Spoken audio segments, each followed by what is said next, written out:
It's a very, very tight race, so it wasn't an outright win after all for the far right, which I guess is a relief for the incumbent, Muselier.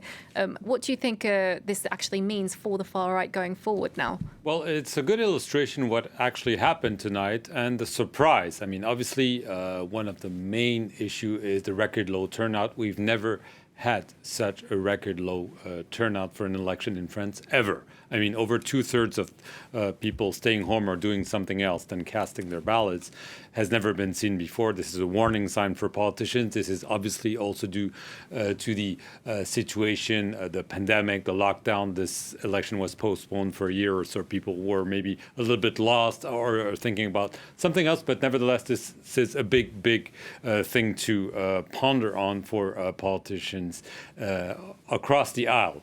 The other big lesson from tonight is the fact that the national rally didn't perform as well. I mean, we saw this in the PACA region because it's true. They were slated to be well ahead in round one. They're neck and neck. And what has happened there has happened elsewhere. We've seen in the eastern region of France also disappointment. The incumbent, also a conservative, is ahead. And especially in a region that lots of observers were clearly watching very, very closely, the Hauts-de-France, the northern region. We had a conservative incumbent, Xavier Bertrand, and a rival who was also pouring fairly well, Sébastien Chenu, and Xavier Bertrand really won handily this round one. It's important for the Conservative Party, but it's also important for him because he's already announced that he would run for next year's presidential election on the condition that he will be re-elected, and also, importantly, that he would be re-elected without any help, meaning help from the ruling party, the La République En Marche of Emmanuel Macron.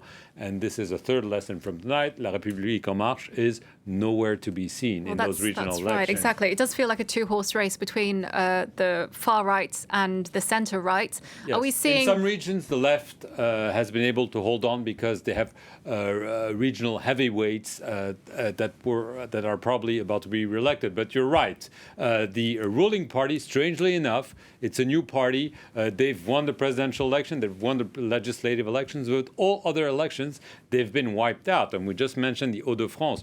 You need 10% of the votes to be able to be in round two next Sunday. According to the exit polls, the La République En Marche of Emmanuel Macron will not be able to be in the second round in the Hauts-de-France, despite having 5 ministers on the ballot. And so this is a warning sign also for them. Obviously, they will say it's a regional election, it's not a presidential election.